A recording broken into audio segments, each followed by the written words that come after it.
ਸਾਰਿਆਂ ਨੂੰ ਪਿਆਰ ਭਰੀ ਸਤਿ ਸ਼੍ਰੀ ਅਕਾਲ। ਮੈਂ ਹਾਂ Mandeep Kaur Sidhu. Welcome to the Mandeep Kaur Sidhu show.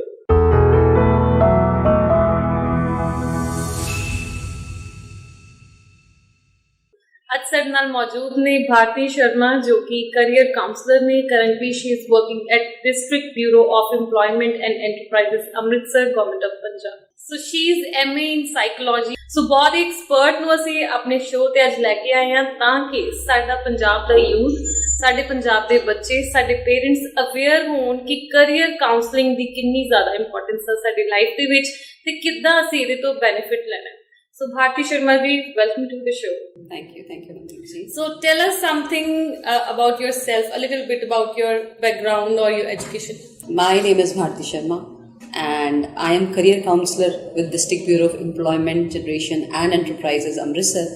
ਇਹ ਪੰਜਾਬ ਗਵਰਨਮੈਂਟ ਦਾ ਇੱਕ ਡਿਪਾਰਟਮੈਂਟ ਹੈ ਜਿਹਨੂੰ ਪੰਜਾਬੀ 'ਚ ਅਸੀਂ ਨਾਮ ਲਵਾਂਗੇ ਤੇ ਜ਼ਿਲ੍ਹਾ ਰੋਜ਼ਗਾਰ ਅਤੇ ਕਾਰੋਬਾਰ ਬਿਊਰੋ, ਜਿਹਨੂੰ ਪੁਰਾਣੇ ਟਾਈਮ 'ਚ ਅਸੀਂ ਇੰਪਲੋਇਮੈਂਟ ਐਕਸਚੇਂਜ ਦੇ ਨਾਮ ਤੋਂ ਜਾਣਦੇ ਸੀ, ਅੱਜ ਅਸੀਂ ਉਹਨੂੰ ਬਿਊਰੋ ਦੇ ਨਾਮ ਤੋਂ ਜਾਣਦੇ ਹਾਂ। ਜਿਹੜਾ ਇਹ ਚੇਂਜ ਆਇਆ ਹੈ ਇਹ ਬਹੁਤ ਸਾਰੀ ਗਵਰਨਮੈਂਟ ਨੇ ਕੁਝ ਪ੍ਰੋਗਰੈਸਿਵ ਸੋਚ ਰੱਖੀ ਹੈ। ਪੰਜਾਬ ਸਰਕਾਰ ਨੇ ਸਾਡੇ ਜਿਹੜੇ ਯੂਥ ਆਫ ਪੰਜਾਬ ਹੈ ਉਹਨਾਂ ਨੂੰ ਇੱਕ ਇਹੋ ਜਿਹਾ ਪਲੇਟਫਾਰਮ ਪ੍ਰੋਵਾਈਡ ਕੀਤਾ ਜਾਏ ਜਿੱਥੇ ਉਹਨਾਂ ਨੂੰ ਆਪਣੇ ਕਰੀਅਰ ਤੋਂ ਰਿਲੇਟਡ ਹਰ ਸੋਲੂਸ਼ਨ ਮਿਲੇ, ਜਿਹਦੇ 'ਚ ਉਸ ਤੋਂ ਵੀ ਜ਼ਿਆਦਾ ਇੱਕ ਪ੍ਰੋਗਰੈਸਿਵ ਸੋਚ ਹੈ। ਉਹਨਾਂ ਨੇ ਕਰੀਅਰ ਕਾਉਂਸਲਿੰਗ ਇੰਟਰੋਡਿਊਸ ਕੀਤੀ ਹੈ ਤੇ ਅੰਮ੍ਰਿਤਸਰ ਦੇ ਵਿੱਚ ਬਿਊਰੋ ਦੇ ਵਿੱਚ ਮੈਨੂੰ as a career counsellor appoint ਕੀਤਾ ਗਿਆ ਕਿਉਂਕਿ ਮੈਂ ਐਲੀਜੀਬਿਲਿਟੀ ਸਾਡੀ ਜਿਹੜੀ ਹੈਗੀ ਹੈ ਮਾਸਟਰਸ ਸਾਈਕੋਲੋਜੀ ਪਲੱਸ ਜਿਹੜਾ ਮੇਰਾ ਐਕਸਪੀਰੀਅੰਸ ਹੈ ਇਸ ਕਾਉਂਸਲਿੰਗ ਦਾ ਤੇ ਇਸ ਫੀਲਡ ਦਾ ਉਹ ਮੈਂ ਅੱਗੇ ਯੂਜ਼ ਕਰਾਂ। ਸੋ ਸਾਡੇ ਜ਼ਿਲ੍ਹੇ ਦਾ ਮੈਂ ਕਹਿ ਸਕਦੀ ਹਾਂ, ਸਾਡੇ ਪੰਜਾਬ ਦਾ ਭਾਰਤੀ ਜੀ ਚਿਹਰਾ ਨੇ ਕਿ ਐਜ਼ ਅ ਕਰੀਅਰ ਕਾਉਂਸਲਰ। ਤੇ ਮੈਨੂੰ ਖੁਦ ਜੇ ਮੈਂ ਪਰਸਨਲੀ ਗੱਲ ਕਰਾਂ ਤੇ ਮੈਨੂੰ ਇਹ ਫੀਲਡ ਜਿਹੜਾ ਉਹ ਬਹੁਤ ਹੀ ਇੰਪੋਰਟੈਂਟ ਫੀਲਡ ਲੱਗਦਾ ਜਿਹਨੂੰ ਅਸੀਂ ਹਾਈਲੀ ਇਗਨੋਰ ਕਰ ਰਹੇ ਹਾਂ। ਤੁਹਾਡੇ ਬੱਚਿਆਂ ਦੇ ਪ੍ਰਤੀ ਤੁਹਾਨੂੰ ਕੋਈ ਲੱਗੇ ਕਿ ਤੁਹਾਨੂੰ ਕਾਉਂਸਲਿੰਗ ਦੀ ਜ਼ਰੂਰਤ ਆ ਜਾਂ ਅਸੀਂ ਕੋਈ ਵੀ ਇਹਨਾਂ ਤੋਂ ਸਲਾਹ ਲੈ ਸਕਦੇ ਹਾਂ ਤੇ ਡੈਫੀਨੇਟਲੀ ਯੂ ਕੈਨ ਅਪਰੋਚ ਹਰ ਔਰ ਹਰ ਡਿਪਾਰਟਮੈਂਟ। ਸੋ ਇਹ ਹੀ ਨਹੀਂ ਬੜੇ ਨਾਈਸ, ਇਹਨਾਂ ਦੇ ਸਾਰੇ ਡਿਪਾਰਟਮੈਂਟ ਦੇ ਬੰਦੇ ਬੜੇ ਨਾਈਸ ਨੇ। So because I have been there ਕੁਝ ਲੈਕਚਰਸ ਲਈ। So tell us something about the organisation ਜਿਹੜਾ ਤੁਹਾਡਾ ਡਿਪਾਰਟਮੈਂਟ ਹੈ। What is it all about ਤੇ ਉਹਦੀਆਂ ਕੀ ਸਰਵਿਸਿਜ਼ ਨੇ, ਕੀ ਫੈਸਿਲਿਟੀਜ਼ ਉੱਥੇ ਅਵੇਲੇਬਲ ਨੇ ਆਮ ਜਨਤਾ ਲਈ ਜਾਂ ਹਰ ਤਰ੍ਹਾਂ ਦੇ ਬੱਚੇ ਲਈ? ਆਲਰੇਡੀ ਤੁਹਾਨੂੰ ਦੱਸਿਆ ਵੀ ਹੈ ਕਿ ਜਿਹੜਾ ਪੁਰਾਣੇ ਟਾਈਮ ਦਾ ਇੰਪਲੋਇਮੈਂਟ ਐਕਸਚੇਂਜ ਸੀ ਉਹਨੂੰ ਹੀ ਇੰਪਰੂਵ ਕਰਕੇ ਬਿਊਰੋ 'ਚ ਤਬਦੀਲ ਕੀਤਾ ਗਿਆ। ਠੀਕ ਹੈ ਜੀ, ਪਹਿਲਾਂ ਅਸੀਂ ਇਹਨੂੰ ਇੰਪਲੋਇਮੈਂਟ ਐਕਸਚੇਂਜ ਦੇ ਨਾਮ ਤੋਂ ਜਾਣਦੇ ਸੀ। ਜਿਸ ਵੇਲੇ ਅਸੀਂ ਵੱਡੇ ਹੋਏ ਆ, 10th ਕੀਤੀ, +2 ਕੀਤੀ ਹੈ, ਸਾਡੇ ਬਜ਼ੁਰਗਾਂ ਨੇ ਵੀ ਸਾਨੂੰ ਸਲਾਹ ਦਿੱਤੀ ਸੀ ਕਿ ਜਾ ਕੇ ਇੰਪਲੋਇਮੈਂਟ ਐਕਸਚੇਂਜ 'ਚ ਨਾਮ ਦਰਜ ਕਰਵਾਓ। ਹੁਣ ਅਗੇਨ ਇੰਪਲੋਇਮੈਂਟ ਐਕਸਚੇਂਜ ਨੂੰ ਰਿਵਾਈਵ ਕੀਤਾ ਜਾ ਰਿਹਾ ਹੈ। ਉਹਨੂੰ ਇੱਕ ਇਹੋ ਜਿਹਾ ਪਲੇਟਫਾਰਮ ਬਣਾਉਣ ਦੀ ਕੋਸ਼ਿਸ਼ ਕੀਤੀ ਗਈ ਹੈ ਜਿੱਥੇ ਸਾਡੇ ਯੂਥ ਦੇ ਦਿਮਾਗ 'ਚ ਜੇ ਜੌਬ ਆਏ, ਜੇ ਕਰੀਅਰ ਨਾਮ ਦੀ ਕੋਈ ਚੀਜ਼ ਆਏ ਜਾਂ ਸੋਰਸ ਆਫ ਅਰਨਿੰਗ ਨਾਮ ਦੀ ਕੋਈ ਚੀਜ਼ ਆਏ ਤੇ ਬੱਚੇ ਨੂੰ ਕਿਤੇ ਸੱਜੇ ਖੱਬੇ ਦੇਖਣ ਦੀ ਲੋੜ ਨਾ ਪਏ। ਉਹਨਾਂ ਨੂੰ ਪਤਾ ਹੈ ਕਿ ਪੰਜਾਬ ਸਰਕਾਰ ਨੇ ਇੱਕ ਇਹੋ ਜਿਹਾ ਪਲੇਟਫਾਰਮ, ਇੱਕ ਇਹੋ ਜਿਹਾ ਆਫਿਸ ਬਣਾ ਰੱਖਿਆ ਹੈ ਜਿੱਥੇ ਮੇਰੇ ਕਰੀਅਰ ਤੋਂ, ਮੇਰੀ ਜੌਬ ਤੋਂ, ਮੇਰੀ ਸੋਰਸ ਆਫ ਅਰਨਿੰਗ ਤੋਂ ਰਿਲੇਟਡ ਹਰ ਇਸ਼ੂ ਦਾ ਹੱਲ ਉੱਥੇ ਮੈਨੂੰ ਮਿਲੇਗਾ। ਕੁਛ ਨਹੀਂ ਤੇ ਮੈਨੂੰ ਰਸਤਾ ਮਿਲੇਗਾ, ਮੇਰੇ ਕੋਲ ਕਾਉਂਸਲਿੰਗ ਅਵੇਲੇਬਲ ਹੈ, ਮੇਰੇ ਕੋਲ ਗਾਈਡੈਂਸ ਅਵੇਲੇਬਲ ਹੈ, ਆਈ ਕੈਨ ਚੂਜ਼, ਰਾਈਟ। ਸਰਕਾਰ ਨੇ ਇੱਕ ਪਲੇਟਫਾਰਮ ਬਣਾਇਆ ਹੈ, ਇੱਕ ਵਨ ਸਟਾਪ ਸ਼ਾਪ ਬਣਾਈ ਹੈ ਇੱਕ ਤਰ੍ਹਾਂ ਦੀ, ਜਿੱਥੇ ਤੁਹਾਨੂੰ you can see different things and choose ਕਿ ਤੁਸੀਂ ਕੀ ਕਰਨਾ ਚਾਹੁੰਦੇ ਹੋ। ਰਾਈਟ। ਤੇ ਮੈਂ ਆਪਣੀ ਅੰਡਰਸਟੈਂਡਿੰਗ ਤੁਹਾਡੇ ਨਾਲ ਸ਼ੇਅਰ ਕਰਦੀ ਹਾਂ ਤਾਂ ਕਿ ਮੇਰੀ ਆਡੀਅנס ਵੀ ਹੋਰ ਕਲੈਰਿਟੀ ਹੋ ਸਕੇ ਕਿ ਉੱਥੇ ਜੋ ਵੀ ਤੁਸੀਂ ਹੁਣ ਤੱਕ ਪੜ੍ਹਾਈ ਕੀਤੀ ਹੈ, ਭਾਵੇਂ 12th ਹੋਵੇ, ਭਾਵੇਂ ਗ੍ਰੈਜੂਏਸ਼ਨ ਹੋਵੇ, ਰਾਈਟ, ਜਾਂ ਤੁਸੀਂ ਹੁਣ ਤੱਕ ਜੋ ਵੀ ਆਪਣੀ ਲਾਈਫ ਦੇ ਵਿੱਚ ਜੌਬਸ ਕੀਤੀਆਂ ਨੇ, ਜਿਹੜਾ ਯੂਥ ਆ ਉਹਦੇ ਬਾਰੇ ਆ ਕੇ ਡਿਸਕਸ ਕਰ ਸਕਦਾ ਤੁਹਾਡੇ ਨਾਲ। ਤੇ ਜੇ ਉਹਨਾਂ ਨੇ ਨਹੀਂ ਵੀ ਕੀਤੀ, I think then you have skill development programmes for them। Exactly, I will tell you everything in detail. First of all, government ਨੇ ਬਿਊਰੋ ਜਿਸ ਵੇਲੇ ਬਣਾਏ ਨੇ, ਮਰਜਰ ਕੀਤਾ ਇੰਪਲੋਇਮੈਂਟ ਐਕਸਚੇਂਜ ਦਾ ਤੇ ਬਿਊਰੋ ਨੂੰ ਇਕੱਠਾ ਕੀਤਾ ਗਿਆ ਡਾਇਰੈਕਟੋਰੇਟ ਨੂੰ, ਤੇ ਉਹਦੇ ਵਿੱਚੋਂ ਇੱਕ ਪਲੇਟਫਾਰਮ ਤਿਆਰ ਕੀਤਾ ਜਿਹਦੇ 'ਚ ਕੁਝ very highly qualified officers appoint ਕੀਤੇ ਗਏ ਨੇ ਜਿਨ੍ਹਾਂ ਨੂੰ ਐਕਸਪੀਰੀਅੰਸ ਹੈ ਇਸ field the. One sort of example is myself, career counselor, extremely professional field, right? ਤੁਹਾਨੂੰ ਐਕਸਪਰਟ ਐਡਵਾਈਸ ਮਿਲ ਸਕੇ, ਐਕਸਪਰਟਸ ਹਾਇਰ ਕੀਤੇ ਗਏ, right. We are having our deputy CEO, he is MBA, he is having 15 years of experience in his own field, so you can learn a lot from them। ਤੁਸੀਂ ਜਾ ਸਕਦੇ ਹੋ। ਹੁਣ ਇੱਕ MBA ਕੀਤਾ ਹੋਇਆ ਬੱਚਾ ਉਹਨਾਂ ਕੋਲ ਜਾ ਕੇ ਉਹਨਾਂ ਦਾ ਐਕਸਪੀਰੀਅੰਸ ਸ਼ੇਅਰ ਕਰ ਸਕਦਾ ਹੈ। Every officer is open. ਕੀ ਹੈ ਸਭ ਤੋਂ ਪਹਿਲੀ ਰਿਕੁਆਇਰਮੈਂਟ ਕਿ ਜਸਟ ਵਾਕ ਇਨ, ਕੁਛ ਨਹੀਂ ਕਰਨਾ, ਤੁਸੀਂ ਵਾਕ ਇਨ ਕਰੋ, get your self registered, everything is open for you. ਸਭ ਤੋਂ ਪਹਿਲਾਂ ਤੁਹਾਡੇ ਲਈ ਕਾਉਂਸਲਿੰਗ ਅਵੇਲੇਬਲ ਹੈ. I am there sitting for you. ਤੁਸੀਂ ਆ ਕੇ ਮੇਰੇ ਨਾਲ ਗੱਲਬਾਤ ਕਰ ਸਕਦੇ ਹੋ. You can just have a chit chat with me. ਆਓ ਬੈਠੋ 5 ਮਿੰਟ 10 ਮਿੰਟ ਗੱਲ ਕਰੋ. We can talk. You feel you need a counseling. We will have an appointment. We will have our session. ਅਸੀਂ session ਲਾਵਾਂਗੇ, individual ਨੂੰ help ਕਰਾਂਗੇ ਉਹਦਾ career find out ਕਰਨ ਵਾਸਤੇ. So is there any fees for this? Nothing is charged. This is totally a free of cost department. ਕਿਉਂਕਿ government ਦੇ ਵੱਲੋਂ ਵੈਲਫੇਅਰ ਡਿਪਾਰਟਮੈਂਟ ਹੈ. ਇੱਕ ਨਿੱਕਾ ਪੈਸਾ ਵੀ ਇਸ ਚੀਜ਼ ਲਈ ਚਾਰਜ ਨਹੀਂ ਕੀਤਾ ਜਾ ਰਿਹਾ ਆਫਿਸ ਦੇ ਵਿੱਚ. ਇਸੇ ਚੀਜ਼ ਨੇ ਮੈਨੂੰ ਬੜਾ ਹੈਰਾਨ ਕੀਤਾ ਸੀ because when I went to their department ਕਿ ਜਿੱਥੇ ਇਹਨਾਂ ਨੇ ਸਟਾਰਟਅਪਸ ਲਈ ਕਿ ਬੱਚੇ ਆਪਣਾ ਨਵਾਂ ਬਿਜ਼ਨਸ ਸਟਾਰਟ ਕਰਨਾ ਚਾਹੁੰਦੇ ਉਹਦੇ ਲਈ ਲੈਕਚਰ ਰੱਖਿਆ ਸੀ ਤੇ ਉੱਥੇ ਮੈਂ ਗਈ ਸੀ ਉਦੋਂ. So it was very very positive. ਅਸੀਂ ਕਿੰਨੀਆਂ ਕੰਪਲੇਂਟਸ ਕਰਦੇ ਹਾਂ, ਕਿੰਨੇ ਦੋਸ਼ ਲਗਾਉਂਦੇ ਹਾਂ, ਕਿੰਨਾ ਕੁਝ ਕਹਿੰਦੇ ਹਾਂ ਕਿ ਆ ਨਹੀਂ ਅਵੇਲੇਬਲ, ਉਹ ਨਹੀਂ available, but there are officers like Bharti Sharma ਜਾਂ ਹੋਰ ਇਹਨਾਂ ਦੇ ਨਾਲ ਜਿਹੜੇ ਡਿਪਾਰਟਮੈਂਟਸ ਲੋਕ ਨੇ they are very nice ਕਿ ਦੇਖੋ ਜਿਹੜੇ ਬੈਠੇ ਨੇ ਉੱਥੇ they are waiting. ਇਹਨਾਂ ਕੋਲ there is one career counselor there. I think there could be 100 ਜੇ ਸਾਡੀ ਯੂਥ ਨੂੰ ਅੰਦਰੋਂ ਹੋਵੇ ਕਿ ਅਸੀਂ ਜਾਣਾ ਹੈ ਤੇ ਉੱਥੇ ਜਾ ਕੇ ਅਸੀਂ ਪੁੱਛਣਾ ਹੈ. ਐਂਡ ਦੈਨ ਸਭ ਤੋਂ ਜਿਹੜੀ ਜ਼ਿਆਦਾ ਹੈਰਾਨੀ ਵਾਲੀ ਗੱਲ ਹੈ ਕਿ ਪੈਸਾ ਵੀ ਕੋਈ ਨਹੀਂ ਲੱਗਣਾ and they are so professional. ਆਪਣੀ ਪੜ੍ਹਾਈ ਦੇ ਵਿੱਚ ਇੰਨੇ ਮਾਹਿਰ ਆ ਕਿ ਉਹ ਵਾਕਈ ਤੁਹਾਨੂੰ ਬਿਲਕੁਲ ਸਹੀ ਗਾਈਡ ਜਿਹੜਾ ਉਹ ਕਰ ਸਕਦੇ ਨੇ. ਸੋ ਐਨੀਬਡੀ ਇਟ ਡਜ਼ਨਟ ਮੈਟਰ ਕਿ ਅਸੀਂ ਕਿਹੜੇ ਸਕੂਲ 'ਚ ਆ, ਕਿਹੜੇ ਕਾਲਜ 'ਚ ਆ, ਕਿੰਨੀ ਹਾਈ ਐਂਡ ਜਾਂ ਕਿੰਨੇ ਨਾਰਮਲ ਅਸੀਂ ਪੜ੍ਹਾਈ ਕਰ ਰਹੇ ਹਾਂ, we can always get guidance from them. ਇੱਕ ਚੀਜ਼ ਮੈਂ ਇਹਦੇ 'ਚ ਐਡ ਕਰਨਾ ਚਾਹੁੰਦੀ ਹਾਂ ਕਿ ਜਿਸ ਵੇਲੇ ਬਿਊਰੋ ਬਣਾਇਆ ਗਿਆ ਸੀ ਉਹਦੇ ਪਿੱਛੇ ਸੋਚ ਹੀ ਇਹ ਸੀ ਕਿ just like you walk in a coffee shop you know or a club, students ਦਾ ਕਲੱਬ ਹੈ, ਯੂਥ ਦਾ ਕਲੱਬ ਹੈ, ਤੁਸੀਂ ਜਾ ਕੇ ਕੀ ਸੋਚ ਕੇ ਜਾਂਦੇ ਕੁਝ ਮੈਨੂੰ ਇੰਜੋਏ ਕਰਨ ਨੂੰ ਮਿਲੇਗਾ, ਕੁਝ ਸਿੱਖਣ ਨੂੰ ਮਿਲੇਗਾ. Main motive behind making this bureau is ਕਿ ਬੱਚੇ ਆਪਣਾ ਸਮਝ ਕੇ ਆਣ, ਇੱਕ ਕੰਫਰਟੇਬਲ এনवायरमेंट 'ਚ ਆਣ, ਉੱਥੇ ਆ ਕੇ ਆਪਣੇ ਆਪ ਨੂੰ ਫ੍ਰੀ ਸਮਝਣ ਤੇ ਡਿਸਕਸ ਕਰਨ, ਜੌਬਸ ਲੱਭਣ. ਠੀਕ ਹੈ, ਵੀ ਆਰ ਹੈਵਿੰਗ ਟ੍ਰੇਨਿੰਗਸ. ਠੀਕ ਹੈ, ਜਿਹੜੇ ਬੱਚੇ ਟ੍ਰੇਨਿੰਗਸ ਲੈਣਾ ਚਾਹੁੰਦੇ ਨੇ ਉਹਨਾਂ ਵਾਸਤੇ free of cost trainings available ਹੈ. 14-15 ਕਿਸਮ ਦੀਆਂ ਟ੍ਰੇਨਿੰਗ ਸਾਡੇ ਕੋਲ ਅਵੇਲੇਬਲ ਹੈ. ਈਵਨ ਲਾਕਡਾਊਨ ਦੇ ਡਿਊਰਿੰਗ ਅਸੀਂ ਆਨਲਾਈਨ ਟ੍ਰੇਨਿੰਗਸ ਵੀ ਦਿੱਤੀਆਂ ਨੇ. ਠੀਕ ਹੈ ਜੀ, ਸਕਿੱਲ ਡਿਵੈਲਪਮੈਂਟ ਮਿਸ਼ਨ ਦੇ ਅੰਡਰ ਉਹ ਅਵੇਲੇਬਲ ਹੈ. ਉਸ ਤੋਂ ਬਾਅਦ private jobs, government jobs, even ਜਿਹੜੇ ਬੱਚੇ ਆਪਣਾ ਬਿਜ਼ਨਸ ਕਰਨਾ ਚਾਹੁੰਦੇ ਉਹਨਾਂ ਦੇ ਲਈ ਵੀ ਪ੍ਰੋਪਰ ਗਾਈਡੈਂਸ ਅਸਿਸਟੈਂਸ ਅਵੇਲੇਬਲ ਹੈ ਕਿ ਬਿਜ਼ਨਸ ਕਰਨ ਵਾਸਤੇ ਲੋਨਸ ਵਗੈਰਾ ਤੁਸੀਂ ਕਿਸ ਤਰ੍ਹਾਂ ਅਪਲਾਈ ਕਰ ਸਕਦੇ ਹੋ, ਕਿਹੜੇ ਡਿਪਾਰਟਮੈਂਟ ਵੱਲੋਂ ਅਪਲਾਈ ਕਰ ਸਕਦੇ ਹੋ. ਤੇ ਇੱਕ ਬਹੁਤ ਹੀ ਇੰਪੋਰਟੈਂਟ ਤੇ ਖਾਸ ਚੀਜ਼ ਇਹ ਹੈ ਕਿ ਤੁਹਾਨੂੰ ਇਹ ਨਹੀਂ ਦੱਸਿਆ ਜਾਂਦਾ ਕਿ ਤੁਸੀਂ ਫਲਾਣੇ ਡਿਪਾਰਟਮੈਂਟ ਚਲੇ ਜਾਓ. No, you don't need to. Line department ਇੱਕ ਬਣਾਇਆ ਗਿਆ ਹੈ ਜਿੱਥੇ ਡਿਫਰੈਂਟ ਡਿਪਾਰਟਮੈਂਟਸ ਤੋਂ, ਜਿਸ ਤਰ੍ਹਾਂ ਐਸਸੀ ਕਾਰਪੋਰੇਸ਼ਨ ਹੈ, ਐਨੀਮਲ ਹਸਬੈਂਡਰੀ ਹੈ ਜਾਂ ਡੇਅਰੀ ਫਾਰਮਿੰਗ ਹੈ, ਇਹਨਾਂ ਦੇ ਆਫਿਸਰਸ ਆ ਕੇ ਡਿਫਰੈਂਟ ਡਿਪਾਰਟਮੈਂਟਸ ਤੋਂ, ਗਵਰਨਮੈਂਟ ਡਿਪਾਰਟਮੈਂਟਸ ਤੋਂ ਸਾਡੇ ਬਿਊਰੋ ਦੇ ਵਿੱਚ ਇੱਕ ਥਾਂ ਤੇ ਬੈਠਦੇ ਨੇ. ਉਹ ਲਾਈਨ ਡਿਪਾਰਟਮੈਂਟ ਬਣਾਇਆ ਹੀ ਇਸੇ ਕਰਕੇ ਗਿਆ ਹੈ ਕਿ ਉੱਥੇ ਸੈਲਫ ਇੰਪਲੋਇਮੈਂਟ ਵਾਸਤੇ ਜੋ ਵੀ ਬੱਚਾ ਇੰਟਰਸਟਿਡ ਹੈ ਉਹ ਸਾਰੇ ਆਫਿਸਰਸ ਉਹਨੂੰ ਉਸੇ ਡਿਪਾਰਟਮੈਂਟ ਦੇ ਵਿੱਚ ਮਿਲਣਗੇ. ਤੁਸੀਂ ਜੋ ਵੀ ਤੁਹਾਡੀ ਕੁਐਰੀ ਹੈ ਤੁਸੀਂ ਉੱਥੇ ਜਾ ਕੇ ਉਹਨਾਂ ਕੋਲੋਂ ਗਾਈਡੈਂਸ ਲੈ ਸਕਦੇ ਹੋ. ਉਹ ਤੁਹਾਨੂੰ ਪ੍ਰੋਪਰ ਗਾਈਡ ਕਰਨਗੇ ਕਿ ਲੋਨ ਕਿੰਨਾ ਮਿਲ ਸਕਦਾ ਹੈ, ਕਿਵੇਂ ਮਿਲ ਸਕਦਾ ਹੈ, ਨਹੀਂ ਮਿਲ ਸਕਦਾ, whatever is the situation, you will be guided. ਕਿਤੇ ਵੀ ਥਾਂ ਤੇ ਜਾ ਕੇ ਧੱਕੇ ਖਾਣ ਦੀ ਤੁਹਾਨੂੰ ਲੋੜ ਹੀ ਨਹੀਂ. ਸੋ ਬਿਲਕੁਲ ਮੇਰੇ ਖੁਦ ਦੇ ਪੇਜ ਤੇ ਜੇ ਮੈਂ ਕਹਾਂ ਤੇ ਰੋਜ਼ ਮੈਨੂੰ ਐਟਲੀਸਟ 15 ਤੋਂ 20 ਮੈਸੇਜ ਆਉਂਦੇ ਆ ਜਿਹੜੇ ਇਹੀ ਕਹਿੰਦੇ ਕਿ ਮੈਮ ਕੋਈ ਜੌਬ ਹੈਗੀ ਆ ਜਾਂ ਕੋਈ ਜੌਬ ਲਗਵਾ ਦਿਓ. ਸੋ ਯੂਥ ਜਿਹੜਾ ਬੜਾ ਭਟਕ ਰਿਹਾ, ਬਟ ਦੇਖੋ ਕਿ there is a proper way, right? They can go to your department free of cost and then ਤੁਹਾਡੇ ਕੋਲ ਸਲਾਹ ਲੈ ਸਕਦੇ ਕਿ ਮੈਂ ਕਰਾਂ ਕੀ, ਮੇਰੇ ਕੋਲ ਇਹ ਚੀਜ਼ਾਂ ਹੈਗੀਆਂ ਨੇ. So it could be very beneficial. So ਅੱਜ ਅਸੀਂ ਕਰੀਅਰ ਕਾਉਂਸਲਿੰਗ ਦੀ ਗੱਲ ਕਰ ਰਹੇ ਹਾਂ ਤੇ ਮੈਨੂੰ ਲੱਗ ਰਿਹਾ ਕਿ ਮੈਂ ਆਪਣੀ ਲਾਈਫ 'ਚ ਵੀ ਸ਼ਾਇਦ ਪਹਿਲੀ ਵਾਰੀ ਕਰੀਅਰ ਕਾਉਂਸਲਿੰਗ ਦੀ ਗੱਲ ਕਰ ਰਹੀ. ਮੈਨੂੰ ਆਪਣਾ ਵੀ ਇਨਸੀਡੈਂਟ ਯਾਦ ਹੈ ਕਿ ਆਈ ਡਿਡ ਮਾਈ ਗ੍ਰੈਜੂਏਸ਼ਨ ਤੇ ਜਦੋਂ ਮੈਂ ਆਪਣੀ MBA ਸਟਾਰਟ ਕੀਤੀ ਤੇ ਮੈਨੂੰ ਵੀ ਨਹੀਂ ਪਤਾ ਸੀ ਕਿ ਮੈਨੂੰ CAT ਦਾ ਟੈਸਟ ਦੇਣਾ ਚਾਹੀਦਾ, ਰਾਈਟ? ਸੋ ਅਸੀਂ ਅਵੇਅਰ ਹੀ ਨਹੀਂ ਹੁੰਦੇ ਕਿ ਸਾਡੇ different stages of R education ਤੇ ਸਾਨੂੰ ਕਿਹੜੇ ਟੈਸਟ ਅਸੀਂ ਦੇ ਸਕਦੇ ਹਾਂ ਤੇ ਅਸੀਂ ਕਿਹੜੇ ਰਸਤੇ ਜਿਹੜੇ ਆ ਉਹ ਅਸੀਂ ਚੁਣ ਸਕਦੇ ਹਾਂ. So it's very very important. ਚੰਗੀ ਸਕੂਲਾਂ ਦੇ ਵਿੱਚ ਜਾਂ ਜਿੰਨੇ ਮਰਜ਼ੀ ਐਜੂਕੇਟਿਡ ਪੇਰੈਂਟਸ ਹੋਣ ਫਿਰ ਵੀ ਉਹ ਹਰ ਤਰ੍ਹਾਂ ਦੇ ਕਰੀਅਰ ਨੂੰ ਜਿਹੜਾ ਉਹ ਆਪਣੀ 360 ਅਪਰੋਚ ਨਾਲ ਨਹੀਂ ਦੇਖ ਸਕਦੇ. ਐਂਡ ਆਈ ਥਿੰਕ ਕਿ ਐਵਰੀਬਡੀ ਸ਼ੁੱਡ ਕੰਸੀਡਰ ਕਿ ਅਸੀਂ ਕਰੀਅਰ ਕਾਉਂਸਲਿੰਗ ਜਿਹੜੀ ਆ ਉਹ ਜ਼ਰੂਰ ਆਪਣੀ ਲਾਈਫ ਦੇ ਵਿੱਚ ਅਸੀਂ ਲਈਏ. ਸੋ ਹੁਣ ਅਸੀਂ ਗੱਲ ਕਰਦੇ counselling the. So what is counselling exactly? ਉਹ 'ਚ ਕੀ ਹੁੰਦਾ ਹੈ ਤੇ ਕਰੀਅਰ ਕਾਉਂਸਲਿੰਗ ਤੇ ਕਾਉਂਸਲਿੰਗ 'ਚ ਵੀ ਕੋਈ difference? Exactly. Counselling is a very ਮੈਂ ਕਹਾਂਗੀ ਕਿ ਅੱਜ ਦੇ ਟਾਈਮ 'ਚ ਬਹੁਤ ਹੀ ਇੱਕ ਮਿਸਅੰਡਰਸਟੂਡ ਟਰਮ ਹੈ. ਆਪਾਂ ਸੋਚਦੇ ਹਾਂ ਕਿ we are sitting, we are talking, we are having counselling. No, it's not like that. ਜਾਂ ਪੈਰੈਂਟਸ ਆਪਣੇ ਬੱਚਿਆਂ ਨੂੰ ਕੁਝ ਸਮਝਾ ਰਿਹਾ, it is counselling. No, it's not like that. ਜਾਂ ਟੀਚਰ ਸਮਝਾ ਰਿਹਾ, no, it's not like that. ਜਿਸ ਵੇਲੇ ਤੁਸੀਂ ਕੁਝ ਸਮਝਾ ਰਹੇ ਹੋ ਕਿਸੇ ਨੂੰ, ਇਟਸ ਨਾਟ ਕਾਉਂਸਲਿੰਗ. ਕਾਉਂਸਲਿੰਗ ਇੱਕ ਐਕਸਪਰਟ ਕਰ ਸਕਦਾ ਹੈ, ਇੱਕ ਪ੍ਰੋਫੈਸ਼ਨਲੀ ਟ੍ਰੇਨਡ ਪ੍ਰੋਫੈਸ਼ਨ ਹੈ, ਬੜਾ ਹੀ ਪ੍ਰੋਗਰੈਸਿਵ ਪ੍ਰੋਫੈਸ਼ਨ ਹੈ। ਇੱਕ ਪ੍ਰੋਫੈਸ਼ਨ ਦੀ ਲੋੜ ਉਦੋਂ ਪੈਂਦੀ ਹੈ ਜਿਸ ਵੇਲੇ ਆਪਾਂ ਇਸ ਕਿਸੇ ਚੀਜ਼ ਦੀ ਲਿਮਿਟ ਤੱਕ ਪਹੁੰਚ ਜਾਂਦੇ ਹਾਂ, ਰਾਈਟ। ਫੋਰ ਐਗਜ਼ਾਮਪਲ, ਜਿਸ ਵੇਲੇ ਸਾਡੇ ਢਿੱਡ 'ਚ ਪੀੜ ਹੁੰਦੀ ਹੈ, ਰਾਈਟ, ਸਾਡੇ ਮਦਰਸ ਨੋਜ਼ ਦਾ ਬੈਸਟ, ਸ਼ੀ ਨੋਜ਼ ਕਿ ਹਾਂ ਜੀ ਕੱਲ ਰਾਤੀ ਆਪਾਂ ਕੁਝ ਉਲਟਾ ਸਿੱਧਾ ਖਾਦਾ ਸੀ, ਮੇਰੇ ਬੇਟੇ ਦੇ ਪੇਟ 'ਚ ਦਰਦ ਹੈ, ਤੇ ਇਹਦਾ ਹੱਲ ਕੀ ਹੈ, ਇਹਨੂੰ ਹਿੰਗ ਨਹੀਂ ਸੂਟ ਕਰਨੀ, ਇਹਨੂੰ ਜਵੈਨ ਸੂਟ ਕਰਨੀ, ਇਹਨੂੰ ਜਵੈਨ ਦੇ ਦਿਓ, ਠੀਕ ਹੋ ਜਾਏਗਾ। ਦੈਨ ਸ਼ੀ ਗੋਜ਼, ਅੱਛਾ ਇਹ ਨਹੀਂ ਸੂਟ ਕੀਤਾ, ਹੁਣ ਤੂੰ ਇਹ ਲੈ ਲੈ। ਫਿਰ ਉਸ ਤੋਂ ਬਾਅਦ then comes a limit, then she says now you go to a doctor.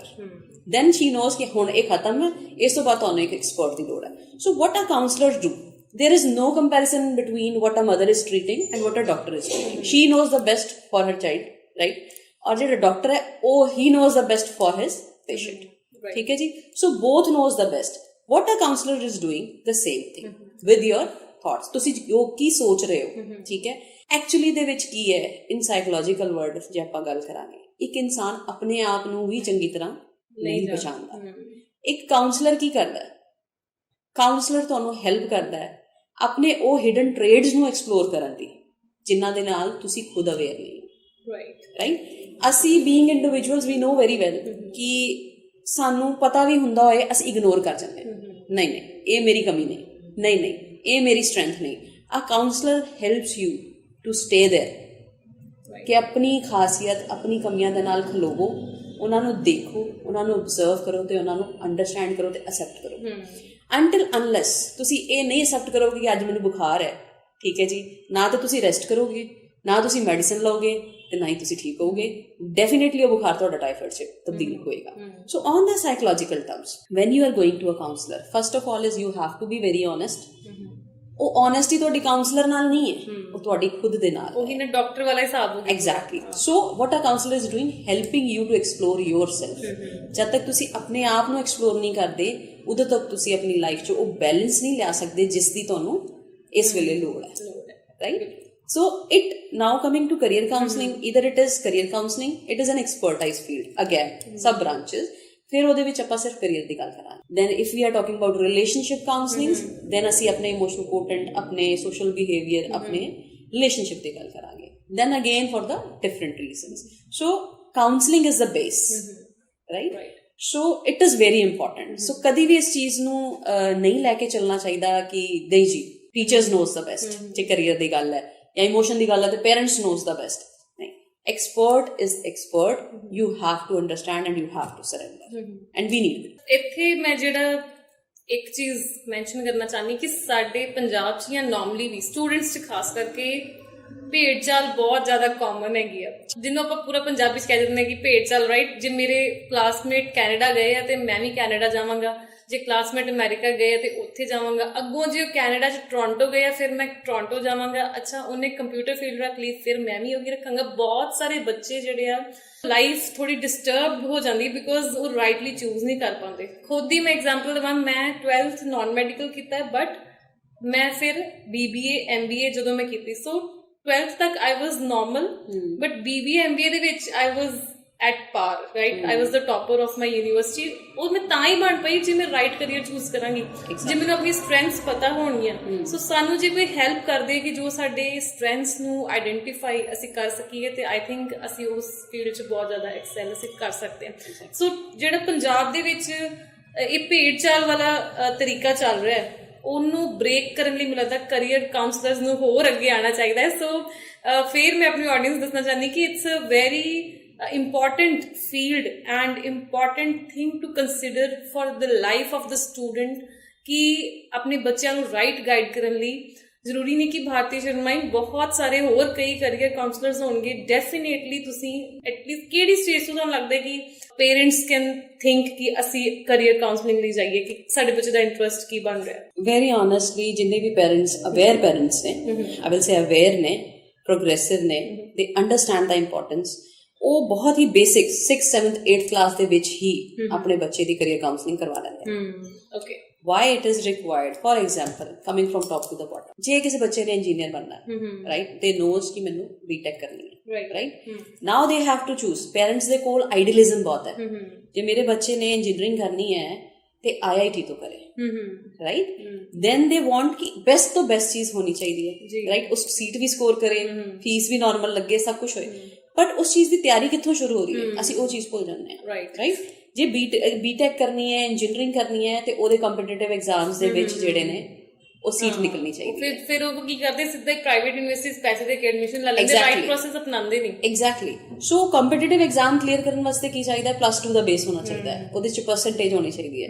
+2 the percentage ਵਾਸਤੇ ਕੀ ਚਾਹੀਦਾ ਹੈ, 10th ਦੇ ਵਿੱਚ ਬੇਸ ਹੋਣਾ ਬਹੁਤ ਜ਼ਰੂਰੀ ਹੈ, ਨਾਨ ਮੈਡੀਕਲ ਹੋਣਾ ਬਹੁਤ ਜ਼ਰੂਰੀ ਹੈ। ਰਾਈਟ, ਉਹ ਬੇਸ ਕਿੱਥੋਂ ਆਏਗਾ, ਉਹ ਰਾਤੋਂ ਰਾਤ 10th ਕਲਾਸ 'ਚ ਨਹੀਂ ਬਣ ਜਾਏਗਾ। ਜਿਸ ਵੇਲੇ ਬੱਚੇ ਨੇ 7, 8, 9 ਸਾਲ ਸਾਇੰਸ 'ਚ, ਮੈਥ 'ਚ ਆਪਣਾ ਬੇਸ ਬਣਾਇਆ ਹੋਏਗਾ, ਤਾਂ ਹੀ ਉਹਦੇ 10th ਦੇ ਵਿੱਚ ਮਾਰਕਸ ਆਉਣਗੇ। ਸੋ ਇਹ ਤਿਆਰੀ ਬਹੁਤ ਪਹਿਲਾਂ ਤੋਂ ਸ਼ੁਰੂ ਹੋ ਜਾਂਦੀ ਹੈ।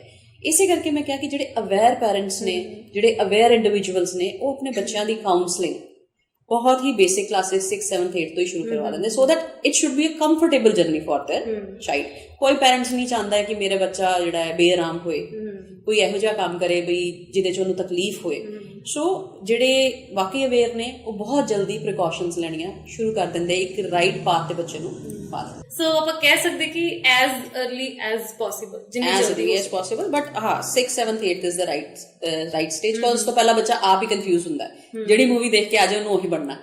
ਰਾਈਟ, ਸੋ ਅੱਜ ਉਹਨੇ ਕੋਈ ਦੇਖ ਲਿੱਤੀ ਹੈ 에ਅਰਫੋਰਸ ਤੇ ਦੇਖ ਲਈ ਤੇ ਮੈਂ ਪਾਇਲਟ ਬਣਨਾ ਹੈ, ਠੀਕ ਹੈ ਜੀ, ਕੋਈ ਐਕਸ਼ਨ ਮੂਵੀ ਦੇਖ ਲਈ ਤੇ ਮੈਂ ਹੀਰੋ ਬਣਨਾ ਹੈ। Child should be on a certain stage ਜਿੱਥੇ ਉਹ ਆਪਣੇ ਜਿਹੜੇ ਅਸੀਂ ਟੈਸਟ, ਸਾਈਕੋਲੋਜੀਕਲ ਟੈਸਟ ਅਪਲਾਈ ਕਰਦੇ ਹਾਂ, ਉਹਨਾਂ ਨੂੰ ਪ੍ਰੋਪਰਲੀ ਰਿਸਪੌਂਸ ਕਰਨ 'ਚ ਉਹਦਾ ਇੰਟਰਸਟ ਡਿਵੈਲਪ ਹੋਇਆ ਹੋਵੇ, ਸਿਗਨੈਂਸੀ ਹੋਵੇ ਜਿਹਦੇ ਤੇ ਆਪਾਂ ਵਰਕ ਕਰ ਸਕੀਏ। ਸੋ great. So how it's beneficial for students and parents, ਕਿੱਦਾਂ ਇਹ ਡਿਫਰੈਂਸ ਕੀ ਰਹੇਗਾ, ਤੁਹਾਨੂੰ ਕੀ ਲੱਗਦਾ ਹੈ ਕਿ ਜਿਹੜੇ ਸਟੂਡੈਂਟ ਨੇ ਕੈਰੀਅਰ ਕਾਉਂਸਲਿੰਗ ਲਈ ਆ ਤੇ ਜਿਨਨੇ ਨਹੀਂ ਲਈ? ਜਿਨਨੇ career counselling is a very basic difference, you will find that individual happy on the work। ठीक है जी, विजन क्लियर है, विजन क्लियर है। The thing is, किसी सियाने ने क्या है कि when you are doing something which you like, you will not work even a single day in your life। right, ਤੁਹਾਡੀ ਮੈਂ ਐਗਜ਼ਾਮਪਲ ਲਵਾਂ, right, how passionately you work, ਕਿਉਂਕਿ ਤੁਹਾਡਾ ਇੰਟਰਸਟ ਹੈ, right, and your aptitude and personality suits to this। so what you are doing, you are giving your 100%, ਤੁਸੀਂ ਆਪਣਾ 100% ਉਹਦੇ 'ਚ ਦੇ ਰਹੇ ਹੋ, right, that's why ਤੁਸੀਂ ਇਹਦੇ 'ਚ ਇੰਨਾ ਪੈਸ਼ਨ ਪਾ ਸਕਦੇ ਹੋ। ਜੇ ਇਹੀ ਤੁਹਾਡੇ ਨਾਲ ਜ਼ਬਰਦਸਤੀ ਕੀਤੀ ਜਾ ਰਹੀ ਹੋਵੇ, you are doing something ਜਿਹਦੇ 'ਚ ਤੁਹਾਡਾ ਇੰਟਰਸਟ ਹੀ ਨਹੀਂ ਹੈ, ਠੀਕ ਹੈ ਜੀ, ਇੰਟਰਸਟ ਹੋਏ ਤੇ ਐਬਿਲਿਟੀ ਨਹੀਂ ਹੈ, ਠੀਕ ਹੈ ਜੀ, ਤੇ ਤੁਸੀਂ ਕਿੱਦਾਂ ਪਰਫਾਰਮ ਕਰ ਸਕਦੇ, ਨਹੀਂ ਕਰ ਸਕਦੇ, ਹੈ ਨਾ। ਸੋ ਇਸ ਕਰਕੇ ਮੈਂ ਹਮੇਸ਼ਾ ਇੱਕ ਚੀਜ਼ ਕਹਿੰਦੀ ਹਾਂ ਕਿ ਇੱਕ ਇੰਡੀਵਿਜੂਅਲ ਜਦ ਤੱਕ ਉਹ ਗ੍ਰੈਜੂਏਸ਼ਨ ਕਰਦਾ ਹੈ, 15 ਸਾਲ ਦੀ ਐਜੂਕੇਸ਼ਨ ਲੈ ਚੁੱਕਾ ਹੈ, 15 ਸਾਲ ਉਸ ਬੱਚੇ ਨੇ ਪੜ੍ਹਾਈ ਤੋਂ ਇਲਾਵਾ ਕੁਝ ਨਹੀਂ ਕੀਤਾ। How important is that base, ਠੀਕ ਹੈ ਜੀ, ਕਾਹਦੇ ਵਾਸਤੇ ਕੀਤਾ ਹੈ? ਉਹ 15 ਸਾਲ ਇੱਕ ਇਨਵੈਸਟਮੈਂਟ ਹੈ ਅਗਲੇ 40 ਸਾਲਾਂ ਵਾਸਤੇ, ਜਦ ਤੱਕ ਉਹ ਰਿਟਾਇਰ ਨਹੀਂ ਹੁੰਦਾ। ਰਾਈਟ, ਤੇ 40 ਸਾਲ ਮੈਂ ਕਹਿੰਦੀ 40 ਮਿੰਟ ਤੁਸੀਂ ਉਹ ਕੰਮ ਨਹੀਂ ਕਰ ਸਕਦੇ ਜਿਹਦੇ 'ਚ ਤੁਸੀਂ ਇੰਟਰਸਟਿਡ ਨਾ ਹੋ, ਜਿਹਨੂੰ ਕਰਕੇ ਤੁਹਾਨੂੰ ਖੁਸ਼ੀ ਨਾ ਮਿਲਦੀ ਹੋਏ। Van you R have it done with your career counselling, ਤੁਹਾਡਾ ਕਰੀਅਰ ਤੁਹਾਡੀ ਚੋਇਸ ਦਾ ਹੈ, ਤੁਹਾਡੀ ਕੈਪੇਬਿਲਿਟੀਜ਼, ਤੁਹਾਡੇ ਇੰਟਰਸਟ, ਤੁਹਾਡੀ ਐਬਿਲਿਟੀ ਨਾਲ ਮੈਚ ਕਰਦਾ ਹੈ, ਤੁਹਾਨੂੰ ਕੰਮ ਲੱਗਦਾ ਹੀ ਨਹੀਂ। ਉਹ ਬੰਦਾ ਖੁਸ਼ ਹੋ ਕੇ ਕੰਮ ਤੇ ਜਾਂਦਾ ਹੈ, ਖੁਸ਼ ਹੋ ਕੇ ਕੰਮ ਤੋਂ ਆਉਂਦਾ ਹੈ, ਈਵਨ ਜੇ ਘਰੋਂ ਵੀ ਲੜ ਕੇ ਗਿਆ ਹੈ, ਉਹਨੂੰ ਪਤਾ ਮੇਰਾ ਮੂਡ ਠੀਕ ਹੋ ਜਾਣਾ ਮੇਰਾ ਕੰਮ ਕਰਕੇ। Right, it's just like a painter doing his own painting. ਮੈਨੂੰ ਸੱਚੀ ਫੀਲ ਹੋ ਰਿਹਾ ਮੈਂ ਪ੍ਰੋਪਰ ਕਰੀਅਰ ਕਾਉਂਸਲਰ ਨਾਲ ਗੱਲ ਕਰ ਰਹੀ ਹਾਂ। ਸੋ ਇਟਸ ਲਾਈਕ ਕਿ ਰੀਅਲੀ ਮੈਂ ਬੜੀ ਇੰਪ੍ਰੈਸ ਹੋ ਗਈ ਜੀ, ਜਿਵੇਂ ਤੁਸੀਂ ਕਿਹਾ ਨਾ ਕਿ ਹਾਊ ਪੈਸ਼ਨੇਟਲੀ ਆਈ ਵਰਕ, ਤੇ ਮੈਂ ਇਹ ਸ਼ੇਅਰ ਕਰਨਾ ਚਾਹਨੀ ਕਿ ਇੱਕ ਹੁੰਦੇ ਕਿ ਜਿਨ੍ਹਾਂ ਨੂੰ ਕੋਈ ਸਟ੍ਰੈਸ ਹੁੰਦਾ ਤੇ ਉਹਨਾਂ ਨੂੰ ਨੀਂਦ ਨਹੀਂ ਆਉਂਦੀ। ਰਾਈਟ, ਉਹ ਕਹਿੰਦੇ ਕਿ I am unable to sleep, ਮੈਂ ਪ੍ਰੋਪਰ ਨੀਂਦ ਨਹੀਂ ਲੈ ਪਾ ਰਿਹਾ, I am not able to do things well. ਮੈਂ ਉਹਨਾਂ ਚੋਂ ਕਿ ਮੈਂ ਇੰਨੀ ਪੈਸ਼ਨੇਟ ਹਾਂ, ਮੇਰਾ ਦਿਮਾਗ ਇੰਨਾ ਜ਼ਿਆਦਾ ਚੱਲਦਾ ਰਹਿੰਦਾ ਹੈ ਕਿ ਮੈਨੂੰ ਨੀਂਦ ਆਉਂਦੀ ਨਹੀਂ।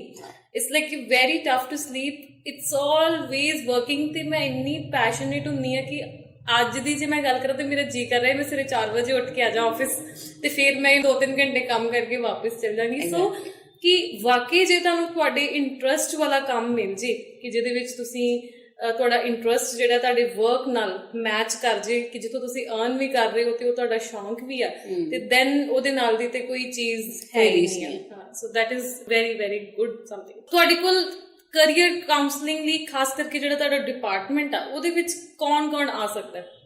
Anyone is welcome. ਇੱਕ ਛੋਟੇ ਬੱਚੇ ਤੋਂ, ਪੈਰੈਂਟਸ ਤੋਂ, ਇੱਕ ਵਰਕਿੰਗ ਪਰਸਨ। ਮੇਰੇ ਕੋਲ ਕਈ ਇੰਡੀਵਿਜੂਅਲ ਇਹੋ ਜਿਹੇ ਵੀ ਆਉਂਦੇ ਨੇ, ਮਤਲਬ ਜਿਹੜੇ ਕਹਿ ਰਹੇ ਨੇ ਕਿ ਕਾਰਪੋਰੇਟ 'ਚ ਕੰਮ ਕਰ ਰਹੇ ਹੈ, ਲੱਖ, ਸਵਾ ਲੱਖ ਰੁਪਏ ਸੈਲਰੀ ਲੈਂਦੇ ਪਏ ਨੇ, 15 ਸਾਲ ਹੋ ਗਏ, 10 ਸਾਲ ਹੋ ਗਏ, 5 ਸਾਲ ਹੋ ਗਏ, ਐਂਡ ਦੇ ਕਮ ਐਂਡ ਦੇ ਸਿਟ ਵਿਦ ਮੀ ਐਂਡ ਦੇ ਸੈਡ ਕਿ ਮੈਮ ਮਜ਼ਾ ਨਹੀਂ ਆ ਰਿਹਾ life the, I am not enjoying my work. ਮੈਨੂੰ ਪਲੀਜ਼ ਕੁਝ ਇਹੋ ਜਿਹਾ ਦੱਸੋ ਮੈਂ ਕੀ ਕਰਾਂ ਕਿ ਮੈਂ ਸਵੇਰੇ ਮੇਰਾ ਮਨ ਕਰੇ ਕੰਮ ਤੇ ਜਾਣ ਨੂੰ। ਇਸ ਤਰ੍ਹਾਂ ਮੈਂ ਕੰਮ ਚੋਰ ਨਹੀਂ ਹਾਂ, ਦੇ ਆਰ ਨਾਟ ਮਤਲਬ ਕਿ ਦੇ ਡੋਂਟ ਹਿੰਡਰ ਟੂ ਵਰਕ ਕਿ ਮੈਂ ਕੰਮ ਨਹੀਂ ਕਰਨਾ, ਤੇ ਕੰਮ ਕਰਨਾ ਚਾਹ ਰਹੇ ਨੇ ਲੇਕਿਨ ਉਹਨੂੰ ਕੰਮ ਤੋਂ ਉਹ ਜੌਬ ਸੈਟਿਸਫੈਕਸ਼ਨ ਨਹੀਂ ਮਿਲ ਰਹੀ। ਕਿਉਂ ਨਹੀਂ ਮਿਲ ਰਹੀ?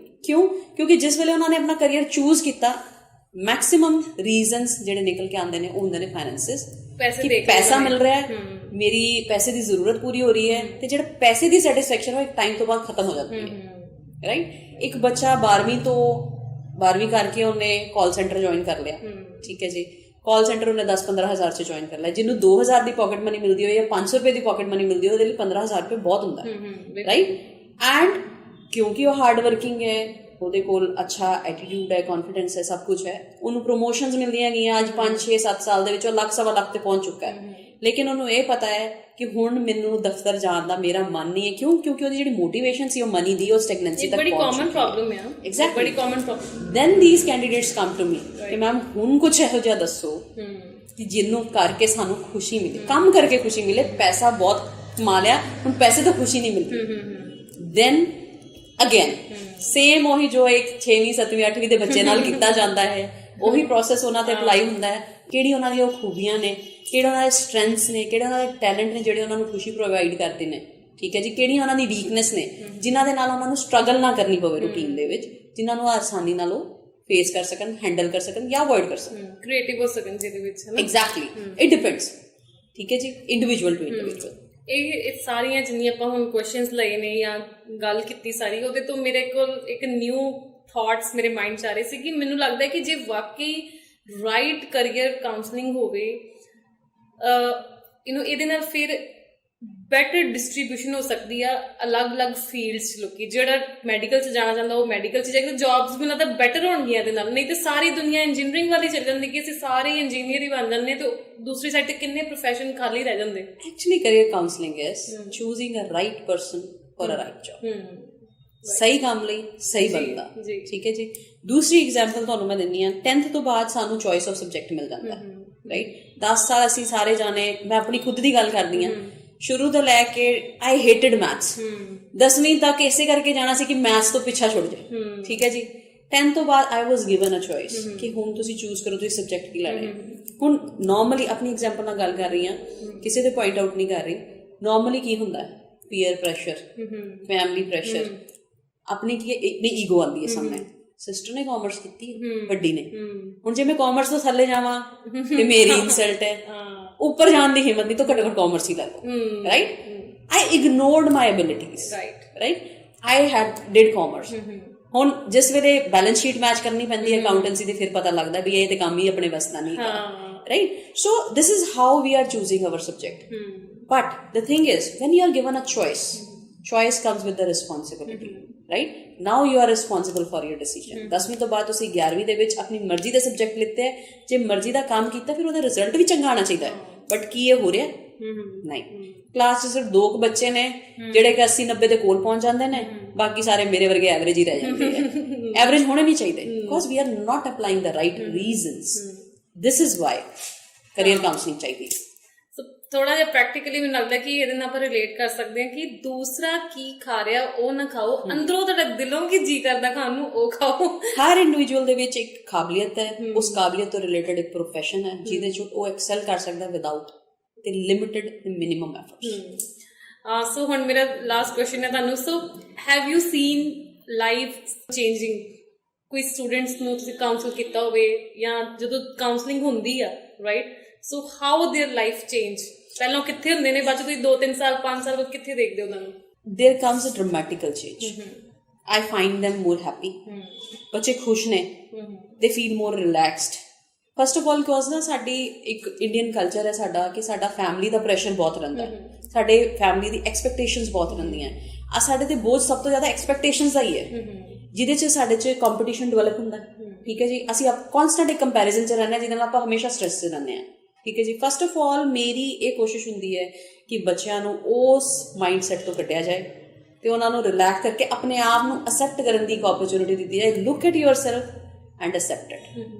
ਜਦ ਤੱਕ ਤੁਸੀਂ ਉਸ ਅਸੈਪਟੈਂਸ ਤੇ ਨਹੀਂ ਆਉਂਦਾ ਨਾ ਬੱਚਾ, ਉਹ ਆਪਣੇ ਨਾਲ ਕੰਫਰਟੇਬਲ ਹੋ ਨਹੀਂ ਸਕਦਾ, you have to accept it to be comfortable, right? Expectations, कौन की कर रहा है, कौन की नहीं कर रहा है, they are not going to serve you. First of all, I bring them to that level. ਤੇ 99% ਬੱਚੇ ਉਸ ਲੈਵਲ ਤੇ ਆ ਕੇ ਹੀ ਇੰਨੇ ਇੰਡੀਪੈਂਡੈਂਟ, ਇੰਨੇ ਇਮੋਸ਼ਨਲੀ ਸਟੇਬਲ ਤੇ ਸਟਰੋਂਗ ਹੋ ਜਾਂਦੇ ਨੇ, ਦੇ ਸੇਜ਼ ਕਿ now I will decide what I need. ਉਸ ਤੋਂ ਪਹਿਲਾਂ ਉਹ ਕਰ ਰਹੇ ਹੁੰਦੇ ਨੇ ਜੋ ਪੇਰੈਂਟਸ ਚਾਹੁੰਦੇ ਨੇ, ਜਾਂ ਰਿਸ਼ਤੇਦਾਰ ਚਾਹੁੰਦੇ ਨੇ, ਜਾਂ ਟੀਚਰਸ ਦੀਆਂ ਐਕਸਪੈਕਟੇਸ਼ਨਸ ਨੇ, ਠੀਕ ਹੈ ਜੀ। ਕਿਉਂਕਿ ਕੁਝ ਇਹੋ ਜਿਹੇ ਵੀ ਬੱਚੇ ਹੁੰਦੇ ਨੇ ਜਿਹੜੇ ਦੇ ਆਰ ਸੋ ਇੰਟੈਲੀਜੈਂਟ, ਉਹਨਾਂ ਦੀ ਬ੍ਰੇਨ ਦੀ ਕੈਪੇਬਿਲਿਟੀ ਇੰਨੀ ਅੱਛੀ ਹੈ ਕਿ without even interest they can do better, right? But ਦੇ ਫੋਰਗੇਟ ਮੇਰਾ ਇੰਟਰਸਟ ਕੀ ਸੀ, ਮੇਰੀ ਪਰਸਨੈਲਿਟੀ ਕਿਸ ਚੀਜ਼ ਤੇ ਜਿਹੜੀ ਹੈ ਸੂਟ ਕਰਦੀ ਹੈ। ਫਿਰ ਬੱਚੇ ਜਿੱਦਾਂ ਤੁਹਾਡੇ ਕੋਲ ਆਏ ਕਈ and they must have joined some job, ਜਾਂ ਉਹਨਾਂ ਨੇ ਆਪਣਾ ਕੋਈ ਬਿਜ਼ਨਸ ਸਟਾਰਟ ਕੀਤਾ ਹੋਵੇਗਾ? ਦੇਰ ਆਰ ਮੈਨੀ, ਬਿਕੋਜ਼ ਮੈਂ ਬਿਊਰੋ ਦੀ ਗੱਲ ਕਰਾਂਗੀ, ਬਿਕੋਜ਼ ਮੈਨੂੰ ਹਲੇ 1 ਸਾਲ ਹੋਇਆ ਬਿਊਰੋ ਦੇ ਨਾਲ ਕੰਮ ਕਰਦੇ ਹੋਏ। ਬਹੁਤ ਸਾਰੇ ਇਹੋ ਜਿਹੇ ਇੰਡੀਵਿਜੂਅਲ ਕੈਂਡੀਡੇਟਸ ਨੇ ਜਿਨ੍ਹਾਂ ਨੇ ਕਾਉਂਸਲਿੰਗ ਲਿੱਤੀ ਹੈ, ਜਿਹੜੇ ਆਪਣੀ ਐਜੂਕੇਸ਼ਨ ਦੇ ਉੱਤੇ ਕੰਮ ਕਰ ਰਹੇ ਨੇ, ਉਸ ਫੀਲਡ ਦੇ ਵਿੱਚ ਜਾ ਕੇ ਆਪਣੀ ਕੰਪੀਟੀਟਿਵ ਐਗਜ਼ਾਮਸ ਦੀ ਤਿਆਰੀਆਂ ਕਰ ਰਹੇ ਨੇ, ਐਂਡ ਉਹ ਬੱਚੇ ਮੇਰੇ ਕੰਟੈਕਟ 'ਚ ਵੀ ਰਹਿੰਦੇ ਨੇ ਤੇ ਮੈਨੂੰ ਅਕਸਰ ਕਾਲ ਕਰਕੇ ਕਹਿੰਦੇ ਨੇ ਕਿ ਹਾਂਜੀ ਮੈਮ ਐਤਕੀ ਸਾਨੂੰ ਉਮੀਦ ਹੈ ਅਸੀਂ ਟੈਸਟ ਦੇਣ ਜਾ ਰਹੇ ਹਾਂ, we will clear it and we will achieve it. And ਜਿਹੜੀ ਮੇਨ ਗੱਲ ਹੈਗੀ ਹੈ, ਨਾਓ they are having internal motivation. ਪਹਿਲਾਂ ਉਹਨਾਂ ਨੂੰ ਬਾਹਰ ਦੇ ਪ੍ਰੈਸ਼ਰ ਸੀਗੇ, ਫੈਮਿਲੀ ਦੇ ਐਕਸਪੈਕਟੇਸ਼ਨਸ, ਫਰੈਂਡਸ ਦੀ ਐਕਸਪੈਕਟੇਸ਼ਨਸ, ਪੀਅਰ ਪ੍ਰੈਸ਼ਰ, ਠੀਕ ਹੈ, ਰਿਲੇਟਿਵਸ ਕੀ ਕਹਿਣਗੇ, teachers the expectations. Now they are having internal motivation. ਹੁਣ ਉਹਨਾਂ ਨੂੰ ਕਿਸੇ ਨੂੰ ਕਹਿਣ ਦੀ ਲੋੜ ਨਹੀਂ ਹੈ, they are doing it for ਦੈਮਸੈਲਵਸ। ਪਹਿਲਾਂ ਉਹ ਲੋਕਾਂ ਨੂੰ ਦਿਖਾਉਣ ਵਾਸਤੇ ਕਰ ਰਹੇ ਸੀ, ਹੁਣ ਉਹ ਆਪਣੇ ਲਈ ਕਰ ਰਹੇ ਨੇ। ਸੋ ਕਾਉਂਸਲਿੰਗ ਦਾ ਇੰਨਾ ਫਰਕ ਹੁੰਦਾ ਹੈ। ਮੈਂ ਵੈਸੇ ਤੁਹਾਨੂੰ ਲਾਸਟ ਕੁਐਸਚਨ ਪੁੱਛ ਲਿਆ ਸੀ, but still you know I am left with one more question. ਮੈਂ ਪੁੱਛਣਾ ਚਾਹਨੀ ਕਿ you also have this like facility ਕਿ ਜਿਹਦੇ ਵਿੱਚ ਤੁਸੀਂ ਸਕੂਲਸ ਵਿੱਚ ਜਾ ਕੇ ਕਾਉਂਸਲਿੰਗ ਦਿੰਦੇ ਹੋ? ਐਗਜ਼ੈਕਟਲੀ। ਡਿਪਾਰਟਮੈਂਟ ਜਿਹੜਾ ਹੈ ਉਹ, ਜੀ, because there must be many teachers ਜਾਂ ਪ੍ਰਿੰਸੀਪਲਸ ਜਾਂ ਸਟੂਡੈਂਟ ਤੁਹਾਨੂੰ ਸੁਣ ਰਹੇ ਹੋਣਗੇ, and can you go to the schools and guide them? Workshop kind of? Yes, ਇਹ ਸਾਡੇ ਬਿਊਰੋ ਦੀ ਜਿਹੜੀ ਹੈਗੀ ਹੈ ਰੈਗੂਲਰ ਡੇਲੀ ਐਕਟੀਵਿਟੀ ਦਾ ਪਾਰਟ ਹੈ। ਕਾਜ਼ ਡਿਪਾਰਟਮੈਂਟ ਜਿਹੜਾ ਹੈ they are working their tooth and nail to reach out to the youth, ਕਿ ਉਹਨਾਂ ਨੂੰ ਪਹਿਲੀ ਗੱਲ ਤੇ ਪਤਾ ਹੋਣਾ ਚਾਹੀਦਾ ਵੀ ਸਾਡੇ ਸ਼ਹਿਰ ਦੇ ਵਿੱਚ ਸਰਕਾਰ ਨੇ ਇੱਕ ਇਹੋ ਜਿਹਾ ਆਫਿਸ ਬਣਾਇਆ, ਇੱਕ ਆਰਗੇਨਾਈਜੇਸ਼ਨ, ਇੱਕ ਪਲੇਟਫਾਰਮ ਕ੍ਰੀਏਟ ਕੀਤਾ ਜਿੱਥੇ ਉਹਨਾਂ ਲਈ ਇਹੋ ਜਿਹੀ ਫੈਸਿਲਿਟੀਜ਼ ਹੈ ਕਿ ਉਹਨੂੰ ਮਿਸਗਾਈਡ ਹੋਣ ਦੀ, ਪੈਸੇ ਖਰਚਣ ਦੀ, ਟਾਈਮ ਵੇਸਟ ਕਰਨ ਦੀ ਜਾਂ ਐਫਰਟ ਵੇਸਟ ਕਰਨ ਦੀ ਕੋਈ ਲੋੜ ਨਹੀਂ, ਰਾਈਟ? ਜਿੱਥੇ ਉਹ ਸਿੰਪਲੀ ਵਾਕ ਇਨ ਕਰਨ, ਉਹਨੂੰ ਆਪਣਾ ਘਰ ਸਮਝ ਕੇ, ਆਪਣਾ ਹੱਕ ਸਮਝ ਕੇ, ਰਾਈਟ? ਤੇ ਉਹਨਾਂ ਨੂੰ ਸਾਰੀ ਦੀ ਸਾਰੀ ਇਨਫੋਰਮੇਸ਼ਨ, ਸਾਰੀ ਫੈਸਿਲਿਟੀ, ਸਾਰੀ ਗਾਈਡੈਂਸ ਇੱਕੋ ਥਾਂ ਤੇ ਮਿਲੇ। Regularly we reach out to the schools, government schools, private schools, colleges, university, institutes. Even during the lockdown ਜਿਹੜੀ ਅਸੀਂ ਹੈ ਇਹ group counsellings online, right, zoom app ਦੇ ਥਰੂ, ਵੀਡੀਓ ਕਾਲ ਜਿਹੜੀ ਗੂਗਲ ਹੈਗੀ ਹੈ ਉਹਦੇ ਥਰੂ ਆਪਾਂ ਡੇਲੀ ਜਿਹੜੀ ਹੈ ਗਰੁੱਪ ਕਾਉਂਸਲਿੰਗਸ ਕਰ ਰਹੇ ਹਾਂ, ਤਾਂ ਕਿ ਬੱਚਿਆਂ ਨੂੰ ਅਵੇਅਰਨੈਸ ਮਿਲੇ। ਹੁਣ ਹਾਲ ਦੀ ਘੜੀ 'ਚ ਜੇ ਅੱਜ ਅਸੀਂ ਗੱਲ ਕਰ ਰਹੇ ਹਾਂ ਬੈਠ ਕੇ, 6th ਮੈਗਾ ਰੋਜ਼ਗਾਰ ਮੇਲਾ ਜਿਹੜਾ ਪੰਜਾਬ ਸਰਕਾਰ ਦੇ ਉਹ ਚੱਲ ਰਹੇ ਨੇ, ਜਿਹਦੇ 'ਚ ਸਾਡਾ ਟਾਰਗੇਟ ਹੈ 3000 ਯੂਥ ਨੂੰ ਪਲੇਸ ਕਰਵਾਉਣਾ, ਠੀਕ ਹੈ ਜੀ। ਸੋ ਇਹ ਸਾਰੀ ਅਵੇਅਰਨੈਸ ਵੀ ਅਸੀਂ ਰੈਗੂਲਰ ਦਿੰਦੇ ਰਹਿੰਦੇ ਹਾਂ। ਸਾਡੀ ਵੈਬਸਾਈਟ ਹੈ pgrcalm.com, ਉਹਦੇ ਉੱਤੇ ਬੱਚੇ ਆਨਲਾਈਨ ਰਜਿਸਟਰ ਕਰਵਾ ਸਕਦੇ ਨੇ ਲਾਕਡਾਊਨ ਦੇ ਡਿਊਰਿੰਗ, ਵਾਕ ਇਨ ਕਰਨ ਦੀ ਵੀ ਲੋੜ ਨਹੀਂ ਹੈਗੀ, ਠੀਕ ਹੈ ਜੀ। ਆਨਲਾਈਨ ਵਰਚੁਅਲ ਜਿਹੜੇ ਨੇ ਇੰਟਰਵਿਊਜ਼ ਲਿੱਤੇ ਜਾ ਰਹੇ ਨੇ, ਪਲੇਸਮੈਂਟਸ ਕਰਵਾਈਆਂ ਜਾ ਰਹੀਆਂ, ਤੇ we are working tooth and nail ਕਿ ਅਸੀਂ ਇੰਡੀਵਿਜੂਅਲਸ ਤੱਕ, ਕੈਂਡੀਡੇਟ ਤੱਕ, ਯੂਥ ਤੱਕ, ਪਿੰਡਾਂ ਤੱਕ BDPOs ਜਿਹੜੇ ਨੇ ਅਪਾਇੰਟ ਕੀਤੇ ਗਏ ਨੇ। BDPO ਜਿਹੜੇ ਬਲਾਕ ਲੈਵਲ ਦੇ ਤੇ ਨੇ, ਆਪਾਂ 9 ਮੇਲੇ ਆਰਗੇਨਾਈਜ਼ ਕੀਤੇ ਆ, 2 ਮੈਗਾ ਚੱਲ ਰਹੇ ਨੇ। So we are working at that level. ਸਾਡੀ ਪੂਰੀ ਦੀ ਪੂਰੀ ਕੋਸ਼ਿਸ਼ ਹੈ ਕਿ ਅਸੀਂ ਬਿਲਕੁਲ ਗ੍ਰਾਸ ਰੂਟ ਲੈਵਲ ਤੱਕ ਪਹੁੰਚ ਕੇ, even the poorest families in the town, but ਜਿਹੜੇ ਪਿੰਡ ਦੇ ਵਿੱਚ ਪੂਰੈਸਟ ਤੋਂ ਪੂਰੈਸਟ ਬੱਚੇ ਨੇ, ਉਹਨਾਂ ਦੇ ਕੋਲ ਵੀ ਅਸੀਂ ਸਰਕਾਰ ਆਪ ਪਹੁੰਚੇ, ਅਸੀਂ ਆਪ ਪਹੁੰਚੀਏ ਤੇ ਉਹਨਾਂ ਨੂੰ ਪਤਾ ਲੱਗੇ ਕਿ ਇਹ ਫੈਸਿਲਿਟੀ ਅਵੇਲੇਬਲ ਹੈ, ਇਹਨੂੰ ਤੁਸੀਂ ਅਵੇਲ ਕਰ ਸਕਦੇ। ਰੋਜ਼ਗਾਰ ਮੇਲਾ ਮੈਂ ਛੇੜਿਆ ਨਹੀਂ ਸੀ, ਪਰ ਤੁਸੀਂ ਛੇੜ ਲਿਆ ਹੁਣ। ਇਹਦੇ ਵਿੱਚ ਕਿ ਲੋਕ ਕਈ ਵਾਰੀ ਬਹੁਤ ਨੈਗੇਟਿਵ ਲੈਂਦੇ ਆ, ਉਹਨਾਂ ਨੂੰ ਲੱਗਦਾ ਕਿ ਜਿਸ ਤਰ੍ਹਾਂ ਦੀਆਂ ਜੌਬਸ ਦੀ ਜ਼ਰੂਰਤ ਆ ਉਦਾਂ ਦੀਆਂ ਉੱਥੇ ਮਿਲਦੀਆਂ ਨਹੀਂ। ਇਹਦੇ ਤੇ ਤੁਹਾਡੇ ਕੀ ਵਿਊ ਪੁਆਇੰਟ? ਇਹਦੇ ਤੇ ਵਿਊ ਪੁਆਇੰਟ ਇੱਕ ਸਿੰਪਲ ਹੈ, you know very well, I know very well. ਜਿਸ ਵੀ ਬੰਦੇ ਨੇ, ਜਿਹੜਾ ਵੀ ਅੱਜ ਕਿਸੇ ਪੋਜੀਸ਼ਨ ਤੇ ਬੈਠਾ ਹੈ, ਉਹਨੂੰ ਪਤਾ ਹੈ ਕਿ ਸਟਾਰਟਿੰਗ ਕਿਤੋਂ ਵੀ ਕਰਨੀ ਪੈਂਦੀ ਹੈ, ਰਾਈਟ? ਇੱਕ ਬੱਚਾ ਜਿਹੜਾ ਫਰੈਸ਼ਰ ਹੈ, ਸਾਡੇ ਲਈ ਪਹਿਲੀ ਚੀਜ਼ ਹੁੰਦੀ ਹੈ ਕਿ ਸਾਨੂੰ ਕੋਈ ਸਟਾਰਟਿੰਗ ਮਿਲੇ, ਇੱਕ ਬ੍ਰੇਕ ਮਿਲੇ, ਸਾਨੂੰ ਐਕਸਪੀਰੀਅੰਸ ਗੇਨ ਹੋਏ, ਠੀਕ ਹੈ ਜੀ। ਮੇਰੇ ਇੱਕ ਮੈਸੇਜ ਹੈ ਯੂਥ ਨੂੰ, ਬਿਲਕੁਲ ਵੀ ਨਾ ਇਹ ਸੋਚੋ, ਇੱਕ ਸੈੱਟ ਸਟੈਂਡਰਡ ਆਪਣੇ ਮਾਈਂਡ 'ਚ ਲੈ ਕੇ ਕਦੀ ਨਹੀਂ ਚੱਲਣਾ ਚਾਹੀਦਾ ਕਿ ਮੈਂ ਬਿਗਨਿੰਗ ਇੱਥੋਂ ਹੀ ਕਰਨੀ ਹੈ। ਬਿਲਕੁਲ ਜਿਸ ਵੇਲੇ ਤੁਸੀਂ ਆਪਣੀ +2 ਖਤਮ ਕੀਤੀ ਹੈ ਜਾਂ ਗ੍ਰੈਜੂਏਸ਼ਨ ਖਤਮ ਕੀਤੀ ਹੈ, ਵਟ ਐਵਰ ਇਜ਼ ਯੋਰ ਟਾਰਗੇਟ, ਉਸ ਤੋਂ ਬਾਅਦ ਤੁਹਾਨੂੰ ਜਿੱਥੇ ਵੀ ਕੰਮ ਕਰਨ ਦਾ ਮੌਕਾ ਮਿਲਦਾ ਹੈ ਉਹ ਜੌਬ ਨਹੀਂ ਹੈ। You should be happy. ਤੁਸੀਂ ਜਾਣਦੇ ਹੋ, ਮੈਂ ਵੀ ਜਾਣਦੀ ਹਾਂ ਕਿ ਜੌਬ ਦੇ ਪਹਿਲੇ 2-3 ਜਿਹੜੇ ਸਾਲ ਨੇ ਨਾ ਉਹ ਲਰਨਿੰਗ ਐਕਸਪੀਰੀਅੰਸ ਹੈ, ਰਾਈਟ, ਉਹ ਲਰਨਿੰਗ ਹੈ, ਅਸੀਂ ਲਰਨ ਕਰ ਰਹੇ ਹਾਂ। And I think that we should be happy ਕਿ ਸਾਨੂੰ ਕੋਈ ਸਿੱਖਣ ਦੇ ਪੈਸੇ ਦੇ ਰਿਹਾ, right. So being an entrepreneur you know it very well ਕਿ ਜਿਸ ਵੇਲੇ ਤੁਸੀਂ ਕਿਸੇ ਫਰੈਸ਼ਰ ਨੂੰ ਹਾਇਰ ਕਰਦੇ ਹੋ ਤੁਸੀਂ ਉਹਨੂੰ ਸਿਰਫ 1-1.5 ਸਾਲ ਸਿੱਖਣ ਦੇ ਪੈਸੇ ਦੇ ਰਹੇ ਹੋ, ਰਾਈਟ, ਤੇ ਰਿਸਕ ਵੀ ਤੁਹਾਡਾ, ਰੀਅਲੀ। ਸੋ ਸਾਨੂੰ ਸਿੱਖਣਾ ਚਾਹੀਦਾ ਹੈ, ਸਾਨੂੰ ਇਹ ਨਹੀਂ ਦੇਖਣਾ ਚਾਹੀਦਾ ਕਿ ਹਾਂਜੀ ਕੰਪਨੀ ਕਿਹੋ ਜਿਹੀ ਹੈ, ਸਾਨੂੰ ਇਹ ਨਹੀਂ ਦੇਖਣਾ ਚਾਹੀਦਾ ਤਨਖਾਹ ਕਿਹੋ ਜਿਹੀ ਹੈ। ਬੀਇੰਗ ਅ ਫਰੈਸ਼ਰਸ ਨੂੰ ਮੇਰਾ ਸਪੈਸ਼ਲ ਮੈਸੇਜ ਹੈ, ਸਾਨੂੰ ਇਹ ਦੇਖਣਾ ਚਾਹੀਦਾ ਕਿ ਮੈਨੂੰ ਕੁਝ ਸਿੱਖਣ ਦਾ ਮੌਕਾ ਮਿਲ ਰਿਹਾ। ਬਿਲਕੁਲ, ਮੈਂ ਬਿਲਕੁਲ ਸਹਿਮਤ ਹਾਂ ਤੁਹਾਡੀ ਸੋਚ ਨਾਲ। ਤੇ ਮੈਂ ਤੇ ਜਦੋਂ ਹਾਇਰ ਕਰਦੀ ਨਾ ਕਿਸੇ ਨੂੰ ਫਸਟ ਈਅਰ ਦੇ ਵਿੱਚ, ਤੇ ਮੈਂ ਤੇ ਸਿੱਧਾ ਹੀ ਕਹਿ ਦਿੰਦੀ ਉਹਨਾਂ ਨੂੰ ਇਹ ਗੱਲ ਕਿ ਮੈਂ ਤੁਹਾਨੂੰ ਸਿਖਾਉਣ ਦੇ ਜਿਹੜੇ ਆ ਪੈਸੇ ਦੇ ਰਹੀ ਹਾਂ, ਤੇ ਰਿਸਕ ਵੀ ਇੰਨਾ ਕਿ ਉਹ ਸਾਨੂੰ ਛੱਡ ਕੇ ਵੀ ਜਾ ਸਕਦਾ ਉਹ ਬੰਦਾ, ਬਿਲਕੁਲ, ਰਾਈਟ। ਸੋ ਉਹੀ ਗੱਲ ਆ ਗਈ ਕਿ ਜਿਹੜਾ ਸਾਰਿਆਂ ਨੂੰ ਸਮਝ ਹੀ ਇਸ ਚੀਜ਼ ਦੀ ਕਿ ਕੰਮ ਨੂੰ ਵੱਡਾ ਛੋਟਾ ਨਹੀਂ ਸਮਝਣਾ ਚਾਹੀਦਾ। ਐਂਡ ਇਫ ਗਵਰਨਮੈਂਟ ਔਰ ਸਮਬਡੀ ਇਜ਼ ਹੈਲਪਿੰਗ ਅਸ, ਸਾਨੂੰ ਉਹਨੂੰ ਐਜ਼ ਏ ਹੈਲਪ ਹੀ ਮੰਨਣਾ ਚਾਹੀਦਾ। ਪਹਿਲਾਂ ਤੇ ਸਾਨੂੰ ਕਿਸੇ ਦਾ ਸਹਾਰਾ ਲੈਣਾ ਨਹੀਂ ਚਾਹੀਦਾ, ਭਾਵੇਂ ਗਵਰਨਮੈਂਟ ਆ ਕੋਈ ਵੀ ਆ, ਜੋ ਵੀ ਸਾਡੀ ਕੈਪੇਬਿਲਿਟੀ ਹੈ ਸਾਨੂੰ ਆਪਣੀ ਕੈਪੇਬਿਲਿਟੀ ਨਾਲ ਜੌਬ ਖੁਦ ਲੱਭਣ ਦੀ ਜਾਂ ਫਿਰ ਕ੍ਰੀਏਟ ਕਰਨ ਦੀ ਕੋਸ਼ਿਸ਼ ਕਰਨੀ ਚਾਹੀਦੀ ਹੈ। But still if we have sources ਤੇ ਸਾਨੂੰ ਚੈੱਕ ਕਰ ਲੈਣਾ ਚਾਹੀਦਾ ਕਿ ਉੱਥੇ ਸਾਡੇ ਲਈ ਕੀ ਹੈਗਾ, ਕਿਉਂਕਿ ਮੁਕੰਮਲ ਤੇ ਕੁਝ ਵੀ ਨਹੀਂ ਹੈਗਾ, right. What is your message at last for the youth, ਖਾਸ ਕਰਕੇ ਉਹ ਵਾਲਾ youth ਕਿ ਜਿਹਨੂੰ ਇੰਨਾ ਅਵੇਅਰ ਨਹੀਂ ਹੈ ਕਿ ਕਰੀਅਰ ਕਾਉਂਸਲਿੰਗ ਕੀ ਹੁੰਦੀ ਹੈ ਜਾਂ ਮੈਂ ਉਹਨੂੰ ਸਟੈਪ ਅਪ ਕਰਾਂ। ਮੈਨੂੰ ਲੱਗਦਾ ਤੁਹਾਨੂੰ ਸੁਣਨ ਤੋਂ ਬਾਅਦ ਹੁਣ ਸਾਰੇ ਇੱਕ ਵਾਰ ਜ਼ਰੂਰ ਸੋਚਣਗੇ। ਮੈਨੂੰ ਖੁਦ ਪਤਾ ਲੱਗਦਾ ਕਿ ਇਹ ਜਿਹੜਾ ਐਪੀਸੋਡ ਆ ਬਹੁਤ ਹੀ ਇੰਪੋਰਟੈਂਟ ਹੈ, ਰਾਈਟ। ਐਂਡ ਯੂਥ ਕਿ ਜਿਹੜਾ ਇੰਪਲੋਇਮੈਂਟ ਨੂੰ ਤੱਕ ਰਿਹਾ ਕਿ ਮੈਂ ਕਿਤੇ ਨਾ ਕਿਤੇ ਜੌਬ ਤੇ ਲੱਗਾ। ਸਭ ਤੋਂ ਪਹਿਲਾਂ specially for youth of Punjab, ਜਿਹੜਾ ਇੱਕ ਸਾਡੀ ਬੀਇੰਗ ਅ ਸਾਈਕੋਲੋਜਿਸਟ ਇੱਕ ਆਬਜ਼ਰਵੇਸ਼ਨ ਹੈ, ਇਸ ਵੇਲੇ ਬਹੁਤ ਲੋੜ ਹੈ ਆਪਣੀ ਕੰਫਰਟ ਜ਼ੋਨ ਤੋਂ ਬਾਹਰ ਆਉਣ ਦੀ। Comfort zone is a place where nothing grows. Comfort zone 'ਚ ਕਦੀ ਕੁਝ ਨਹੀਂ ਉਗਦਾ। ਇੱਕ ਕਣਛਾਵੇਂ ਪੇੜ ਦੇ ਥੱਲੇ, ਕਿਉਂਕਿ ਅਸੀਂ ਐਗਰੀਕਲਚਰ ਬੈਕਗਰਾਊਂਡ ਨੂੰ ਬਿਲੋਂਗ ਕਰਦੇ ਪੰਜਾਬੀ, ਅਸੀਂ ਸਮਝਦੇ ਹਾਂ ਇਸ ਚੀਜ਼ ਨੂੰ। ਜਿੱਥੇ ਇੱਕ ਖੇਤ ਦੇ ਵਿੱਚ ਇੱਕ ਵੱਡਾ ਜਿਹਾ ਪੇੜ ਲੱਗਾ ਹੋਏਗਾ ਨਾ, ਜਿੱਥੇ ਤੱਕ ਉਸ ਪੇੜ ਦੀ ਛਾਂ ਜਾਏਗੀ ਉਹਦੇ ਥੱਲੇ ਕੁਝ ਨਹੀਂ ਉਗਦਾ। ਸਾਨੂੰ ਇਸ ਵੇਲੇ ਲੋੜ ਹੈ ਉਸ ਛਾਂ ਤੋਂ ਬਾਹਰ ਨਿਕਲ ਕੇ ਆਪਣੀ ਸਟਰਗਲ ਚੂਜ਼ ਕਰਨ ਦੀ, ਆਪਣੇ ਐਫਰਟਸ ਕਰਨ ਦੀ, ਤੇ ਕਦੀ ਇਹ ਨਾ ਸੋਚਣ ਦੀ ਕਿ ਹਾਂਜੀ ਮੈਂ ਹੁਣ ਪੜ੍ਹਾਈ ਕਰ ਲਈ ਹੈ ਤੇ ਮੈਨੂੰ ਬੜੇ ਆਰਾਮਦਾਇਕ ਇੱਕ ਜੌਬ ਮਿਲ ਜੇ।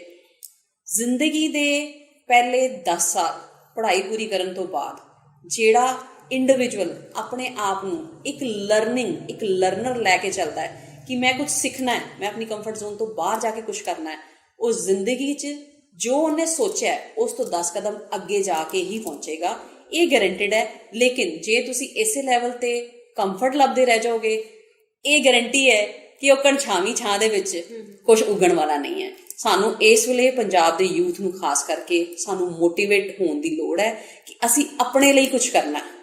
ਠੀਕ ਹੈ ਜੀ, ਆਰਾਮ ਹਲੇ ਨਹੀਂ ਕਰਨਾ। ਆਰਾਮ ਦੀ ਉਮਰ ਰਿਟਾਇਰਮੈਂਟ ਦੀ ਹੈ, ਹਲੇ ਕੰਮ ਕਰਨ ਦੀ ਉਮਰ ਹੈ। ਕੰਮ ਕਰਨਾ ਹੈ, ਮਿਹਨਤ ਕਰਨੀ ਹੈ, ਆਪਣੇ ਲਈ ਰਸਤੇ ਆਪ ਲੱਭਣੇ ਹੈ, ਸਹਾਰੇ ਨਹੀਂ ਲੱਭਣੇ।